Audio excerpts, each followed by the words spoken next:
یہ لوگوں کون مقتل سے سراپا خندزن آیا جو اس انداز سے باندھے ہوئے سر ان نعمتوں کو اللتی انعمت علیکم جس کے ذریعے میں نے تم پر انعام کیا،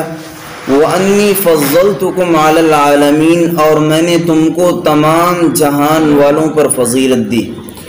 واتقوا یوما لا تجزی نفس عن نفس اور ڈرو اس دن سے جس دن کوئی شخص کسی شخص کی جانب سے بدلہ نہیں بن سکے گا، ولا يقبل منها شفاعۃ اور ان کی سفارش بھی قبول نہیں کی جائے گی، ولا يؤخذ منها عدل اور ان سے کوئی فدیہ نہیں لیا جائے گا، ولا هم ينصرون اور ان کی مدد بھی نہیں کی جائے گی۔ وَإِذْ نَجَّيْنَاكُمْ مِنْ آلِ فِرْعَوْنَ يَسُومُونَكُمْ سُوءَ الْعَذَابِ اور جب ہم نے تمہیں نجات دی آل فرعون سے، یسومونکم سوء العذاب جو تمہیں بدترین عذاب پہنچا رہے تھے، یذبحون ابناءکم تمہارے بیٹوں کو ذبح کرتے تھے، ویستحیون نساءکم اور تمہاری عورتوں کو زندہ چھوڑ دیا کرتے تھے، وفی ذالکم بلاء من ربکم عظیم اور اس میں تمہارے رب کی طرف سے ایک بڑی آزمائش ہے، وَإِذْ فَرَقْنَا بِكُمُ الْبَحْرَ فَأَنْجَيْنَاكُمْ وَأَغْرَقْنَا آلَ فِرْعَوْنَ اور جب ہم نے تمہارے لیے سمندر کو پھاڑ دیا، وَأَغْرَقْنَا آلَ فِرْعَوْنَ اور آل فرعون کو غرق کر دیا، وَأَنْتُمْ تَنْظُرُونَ اور یہ سارے مناظر تم لوگ دیکھ رہے تھے۔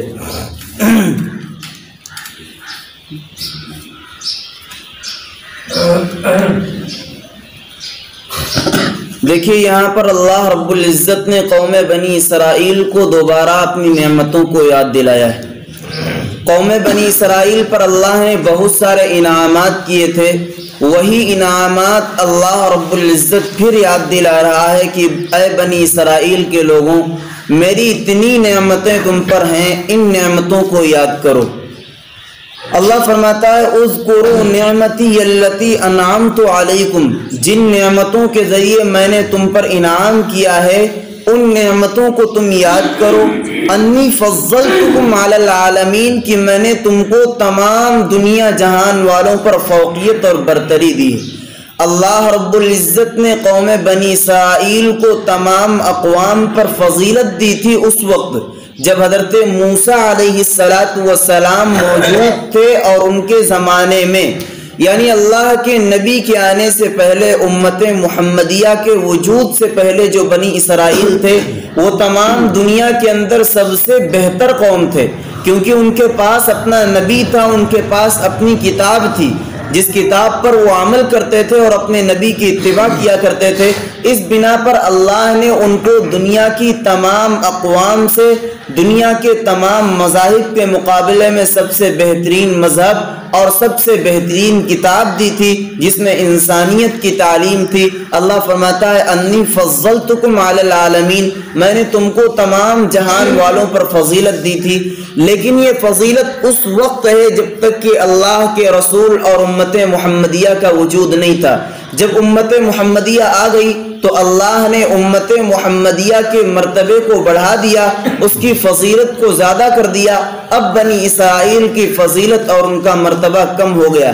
اللہ یاد دلاتا ہے کہ بنی اسرائیل دیکھو ایک وقت تھا میں نے تمام جہان والوں پر تم کو فضیلت دی تھی، تمام دنیا سے برتر اور افضل تم ہی تھے، اس لیے تمہیں چاہیے کہ تم اللہ کے مطیع اور فرما بردار بن جاؤ۔ واتقوا یوما لا تجزی نفس عن نفس اللہ فرماتا ہے اور اس دن سے ڈرو جس دن کوئی شخص کسی شخص کی جانب سے بدلہ نہیں بن سکے گا، یعنی قیامت کا دن مراد ہے۔ قیامت کے دن کوئی آدمی کسی آدمی کی جانب سے بدلہ نہیں بنے گا، کوئی کسی کے اعمال کا بوجھ نہیں اٹھائے گا، ہر شخص اپنے اعمال کا بوجھ اٹھائے ہوئے ہوگا۔ جو اس نے اچھائیاں کی ہوں گی فَمَن يَعْمَلْ مِثْقَالَ ذَرَّةٍ خَيْرًا يَرَهُ جس نے ایک ذرہ برابر کوئی نیکی اس دنیا میں کی ہوگی وہ اس نیکی کو دیکھ لے گا، وَمَن يَعْمَلْ مِثْقَالَ ذَرَّةٍ شَرًّا يَرَهُ اور جس نے ایک رائی کے دانے کے برابر بھی اس دنیا میں کوئی برائی کی ہوگی، کوئی برا عمل کیا ہوگا، کوئی ظالمانہ معاملہ کسی کے ساتھ کیا ہوگا تو اس کو بھی اللہ دکھا دے گا۔ اس دن سے اللہ فرماتا ہے ڈرتے رہو، لا تجزی نفس عن نفس شیئا، کوئی کسی کا بوجھ نہیں اٹھا سکے گا، ولا يقبل منها شفاعت،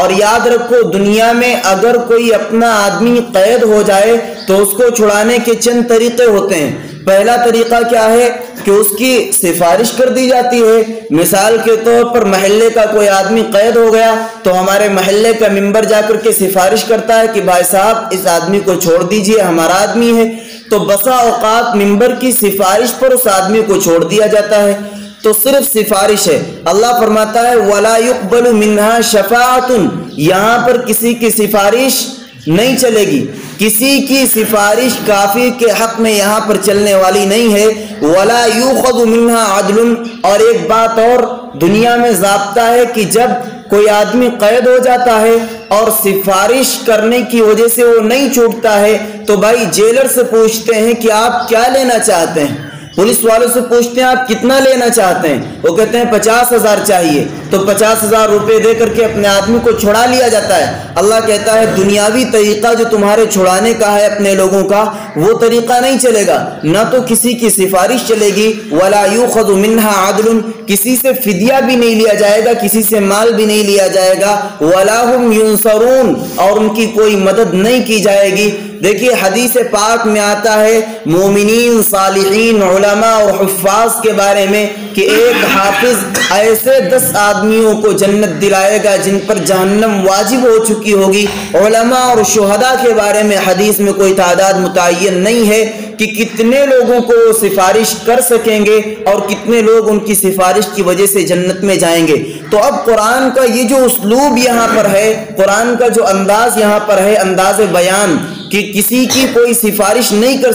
سکے گا، اس کا مطلب کیا ہے؟ دیکھیے یہاں پر جو ہے کفار کی سفارش مراد ہے، یعنی کوئی آدمی کافر کی سفارش کرنا چاہے تو کافر کے بارے میں کسی کی سفارش معتبر نہیں ہوگی، البتہ مومنین گنہگاروں کی سفارش کریں گے وہ مقبول اور معتبر ہو جائے گی۔ جو اہل ایمان ہیں، جن کے دلوں میں کلمے کی حقانیت ہے، اللہ رب العزت ان سب کو معاف کر دے گا۔ آگے اللہ فرماتا ہے کہ تم پر نعمتیں کیا ہیں۔ دیکھیے قرآن کب نازل ہوا ہے؟ جب اللہ کے رسول دنیا میں تشریف لائے ہیں، اور جب آپ دنیا میں تشریف لائے ہیں تب یہ ساری آیات نازل ہو رہی ہیں۔ اس وقت اللہ بنی اسرائیل سے کہہ رہا ہے کہ میں نے تم کو تمام جہان والوں پر فضیلت دی ہے، میری نعمتوں کو یاد کرو۔ تو سوال یہ ہے کہ نعمتیں اللہ کی کس پر ہوئی تھی؟ ان بنی اسرائیل پر ہوئی تھی جو حضرت موسیٰ کے زمانے میں موجود تھے، اور اللہ نعمت کی یاد دہانی کنہیں کروا رہا ہے؟ ان بنی اسرائیل کو جو اللہ کے نبی کے زمانے میں موجود ہیں۔ بھائی فرق سمجھ میں آ رہا ہے نا؟ ان بنی اسرائیل پر اللہ کی نعمتیں ہوئی تھیں جو حضرت موسیٰ علیہ السلام کے زمانے میں تھے، لیکن اللہ نعمتیں کن کو یاد کروا رہا ہے؟ ان بنی اسرائیل کو یاد کروا رہا ہے جو اللہ کے رسول محمد صلی اللہ علیہ وسلم کے زمانے میں۔ دیکھیے باپ کے بغیر بیٹے کا وجود ناممکن ہے، جب تک باپ نہیں ہوگا بیٹا ہو سکتا ہے کیا؟ اللہ فرماتا ہے کہ ہم نے تمہارے آباء و اجداد پر نعمتیں کی تھی۔ نعمت کیا تھی؟ فرعون اور اس کی قوم سے ہم نے تمہیں بچایا تھا، تم کو نجات دی تھی اور فرعونیوں کو غرق کر دیا تھا۔ اگر تمہارے آباء و اجداد کو بھی فرعونیوں کی طرح خدا نہ خواستہ غرق کر دیا جاتا تو تمہارے باپ نہیں رہتے، تمہارا وجود بھی نہیں ہوتا۔ تمہارے باپ کو بچانا گویا کہ اس نسل کو محفوظ رکھنا ہے۔ جب تمہارے باپ کو اللہ نے بچا لیا اس کے نتیجے میں تمہاری پیدائش ہوئی۔ اگر باپ کو آباء و اجداد کو محفوظ نہ کرتا اللہ تو ہماری پیدائش بھی نہیں ہوتی۔ تو اللہ فرماتا ہے کہ ہم نے تم پر انعامات کیے ہیں۔ تمہارے آباء و اجداد پر انعام کا مطلب یہ ہے کہ صرف انہی پر نہیں، ان پر بھی کیے ہیں، اور ان کی نسل میں تم شامل ہو، تم پر بھی انعامات کیے ہیں۔ اس کے بعد اللہ فرماتا ہے انعامات ہیں کیا؟ ان کو خود اللہ رب العزت اپنی کتاب میں بیان کر رہا ہے۔ وَإِذْ نَجَّيْنَاكُمْ مِنْ آلِ فِرْعَوْنَ يَسُومُونَكُمْ سُوءَ الْعَذَابِ، اور جب ہم نے تم کو نجات دی آل فرعون سے، یسومونکم سوء العذاب، جو تمہیں بدترین عذاب چکھا رہے تھے، یذبحون ابناءکم، تمہارے پیدا ہونے والے لڑکوں کو قتل کر دیتے تھے، ذبح کر دیا کرتے تھے،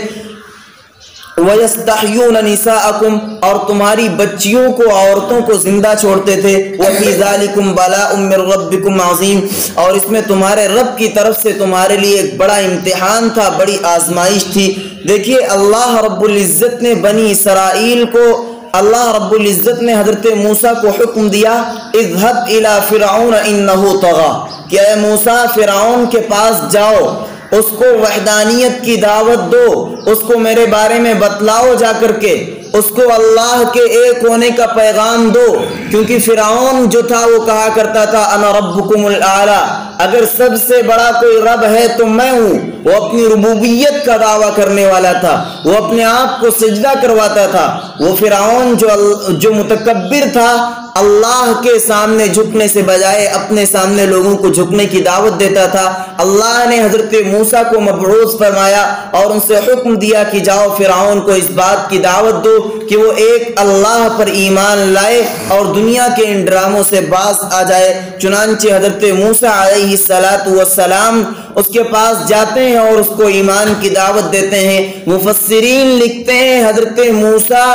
فرعون کو اور اس کی قوم کو دعوت دیتے دیتے تھک چکے تھے۔ بالآخر ایک روز اللہ کی جانب سے حکم ہوتا ہے حضرت موسیٰ علیہ السلام کو کہ تم بنی اسرائیل کے اپنے لشکر کو لے کر کے راتوں رات یہاں سے نکل جاؤ، اب فرعونیوں کے تباہی کا وقت آ چکا ہے۔ چنانچہ حضرت موسیٰ علیہ السلام نے اپنی قوم کے متبعین کو یہ حکم دیا، یعنی بنی اسرائیل کو حکم دیا کہ تم لوگ راتوں رات سفر کا انتظام کرو اور اپنے گھروں کے اندر سفر کا انتظام کرنا، حتیٰ کہ گھوڑے کی زین بھی اگر باندھنی ہو تو گھر سے باہر نہ نکلنا، تاکہ کسی کو علم نہ ہونے پائے، کسی بھی فرعونی کو یہ معلوم نہ ہونے پائے کہ موسیٰ اور ان کے متبعین یعنی بنی اسرائیل یہاں سے نکل کر کے جا رہے ہیں۔ لیکن بہرحال حضرت موسیٰ جب بنی اسرائیل کے ساتھ نکلے تو فرعون کو علم ہو گیا کہ بنی اسرائیل سب ملک چھوڑ کر کے روانہ ہو چکے ہیں۔ تو صبح کے وقت فرعون نے حکم دے دیا کہ صبح میں جب مرغ بولے، مرغ کے بولتے ہی سب کے سب بنی اسرائیل کا پیچھا کرو، ان سے مقاتلہ کرنا ہے، ان سے جنگ کرنی ہے۔ چنانچہ فرعون کے کہنے کے مطابق لوگ انتظار میں تھے اور اتفاق ایسا تھا کہ اس روز صبح میں مرغ ہی نہیں بولا اور یہ لوگ صبح تاخیر سے اٹھتے ہیں۔ بالآخر فرعون اپنے لشکر کے ساتھ حضرت موسیٰ اور ان کے متبعین کا مقابلہ کرتا ہے اور جا پہنچتا ہے ان کے قریب۔ دیکھتے ہیں حضرت موسیٰ علیہ السلام اور ان کے تمام ساتھی بنی اسرائیل کے سمندر کے کنارے کھڑے ہیں۔ انہوں نے دیکھا کہ پیچھے فرعون ہے، آگے سمندر ہے۔ فرعون اپنے کالے گھوڑوں کے ساتھ، اپنے لشکریوں کے ساتھ، اپنی پوری طاقت کے ساتھ آ رہا تھا۔ ادھر پیچھے فرعون آ چکا تھا، آگے سمندر تھا، ان کے بچنے کا راستہ کوئی نہیں تھا۔ لیکن بالآخر اللہ کا نبی جو ہوتا ہے وہ نبی ہوتا ہے، اللہ کے اس سے تعلقات، اللہ سے اس کے تعلقات اور روابط ہوتے ہیں۔ حضرت موسیٰ علیہ السلام نے اللہ سے دعا کی، اللہ فرماتا ہے ان اضرب بعصاک الحجر ان اضرب بعصاک البحر، کہ اے موسیٰ اپنا عصا یہ سمندر پر مار دو۔ چنانچہ حضرت موسیٰ نے اپنے عصا کو سمندر پر مارا، عصا مارتے ہی اس کے راستے ایسے بن گئے، اس میں ایسا راستہ بنا جو پانی تھا۔ اللہ فرماتا ہے پانی کی شکل ایسی ہو گئی، وہ تمام پانی جمع ہو کر کے کنارے کھڑا ہو گیا، بیچ میں راستہ بن گیا اور ایسا ہو گیا گویا کہ کالطود العظیم، بڑی بڑی پہاڑیاں سائیڈ میں لگ گئیں۔ حضرت موسیٰ علیہ السلام اپنے متبعین بنی اسرائیل کے ساتھ پار ہو گئے۔ فرعون ادھر دیکھتا ہے کہ حضرت موسیٰ نکل گئے تو اپنی قوم کے لوگوں سے کہتا ہے کہ دیکھا نا، میرے ڈر کی وجہ سے سمندر بھی پھٹ نکلا ہے۔ چنانچہ یہ متکبرانہ الفاظ فرعون کے تھے اور اپنا گھوڑا بھی وہ سمندر میں دوڑا دیتا ہے۔ بعض لوگوں نے یہ لکھا ہے کہ حضرت جبریل علیہ السلام ایک گھوڑی پر سوار ہو کر کے آئے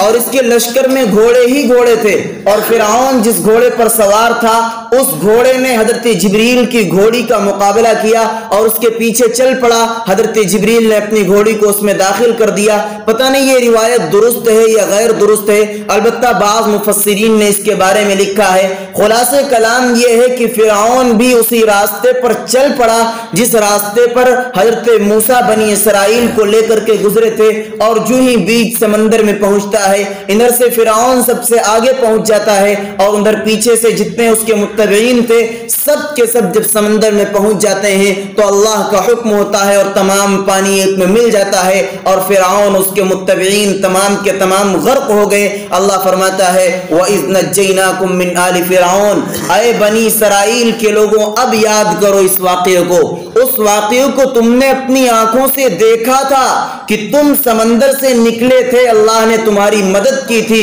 اور بنی اسرائیل تو نکل گئے، اور اسی جگہ اسی سمندر اسی راستے پر فرعون اور اس کے متبعین کو اللہ نے ڈبویا تھا۔ وَإِذْ نَجَّيْنَاكُمْ مِنْ آلِ فِرْعَوْنَ، جب ہم نے تم کو آل فرعون سے نجات دی، یسومونکم سوء العذاب، جو تمہیں بدترین عذاب پہنچا رہے تھے۔ عذاب کس طرح پہنچا رہے تھے؟ ایک روز فرعون نے خواب دیکھا تھا، اس خواب کی تعبیر معبرین سے معلوم کی تو معبرین نے یہ بتلایا تھا کہ قوم بنی اسرائیل میں ایک بچہ پیدا ہونے والا ہے، جو بچہ تمہاری سلطنت کو ڈبو دے گا، تمہاری سلطنت اس کے آنے کے بعد ختم ہو جائے گی، تم غرق اور تباہ ہو جاؤ گے، تمہارا وجود ختم ہو جائے گا۔ چنانچہ فرعون نے اسی روز سے شہر کی تمام دائیوں کو بلایا اور پورے شہر میں اعلان کر دیا گیا کہ جو بچہ پیدا ہوگا پیدا ہوتے ہی اس کو قتل کر دیا جائے گا۔ فرعون نے یہ سمجھا کہ وہ بچہ جو میری سلطنت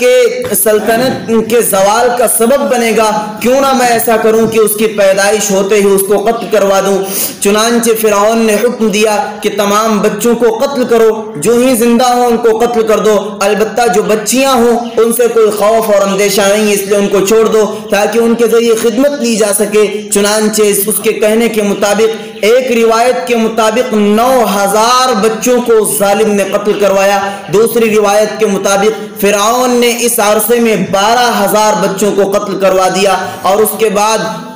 بنی اسرائیل کے جو لوگ تھے، بوڑھے لوگ تھے، ان میں ایک وبا پھیل گئی جس کی بنا پر وہ سب مرنے لگے۔ اب بوڑھے لوگ مر رہے ہیں اور بچے پیدا نہیں ہو رہے ہیں تو ان کی نسل کے منقطع ہونے کا اندیشہ ہو گیا، تو بنی اسرائیل تو فرعون کے جو متبعین تھے انہوں نے فرعون سے کہا کہ ایسا کیجئے بادشاہ سلامت، اب بوڑھے لوگ تو مر رہے ہیں بنی اسرائیل کے اور بچے بھی ان کے ہو نہیں رہے ہیں، کہیں ایسا نہ ہو کہ ان کی نسل بالکل منقطع ہو جائے، پھر ہمیں اپنی خدمت کے لیے غلام بھی میسر نہ ہو سکے۔ چنانچہ فرعون نے اس بات کو سامنے رکھتے ہوئے حکم دیا کہ اب ایسا کرو، 1 سال کے بچوں کو زندہ چھوڑو، 1 سال کے بچوں کو قتل کر دو، اور اللہ کی حکمت اور مصلحت دیکھو، اللہ کی قدرت دیکھو، جس چراغ کو اللہ جلانا چاہے اس کو کوئی بجھا نہیں سکتا ہے۔ اللہ نے حضرت ہارون کو اس سال میں پیدا کیا جس سال بچوں کو چھوڑا جا رہا تھا، اور حضرت موسیٰ کو اس سال پیدا کیا اور بچا کر کے دکھایا جس سال فرعون کی جانب سے بچوں کو قتل کرنے کا حکم تھا۔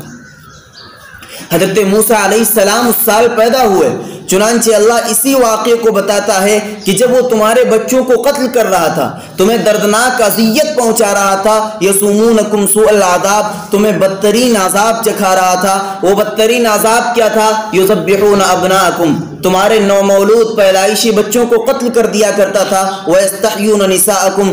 تمہاری بچیوں کو زندہ چھوڑ دیا کرتا تھا، تمہاری عورتوں کو زندہ چھوڑتا تھا۔ وفی ذالکم بلاء من ربکم عظیم، اس میں تمہارے رب کی طرف سے تمہارے لیے ایک بڑی آزمائش تھی۔ جب انسان کو کوئی تکلیف پہنچتی ہے تو صبر کی آزمائش ہوتی ہے، اور بچوں کا قتل کیا جانا، بچوں کا زندہ ذبح کیا جانا، یہ انسان کے لیے تکلیف کی بات نہیں ہے کیا؟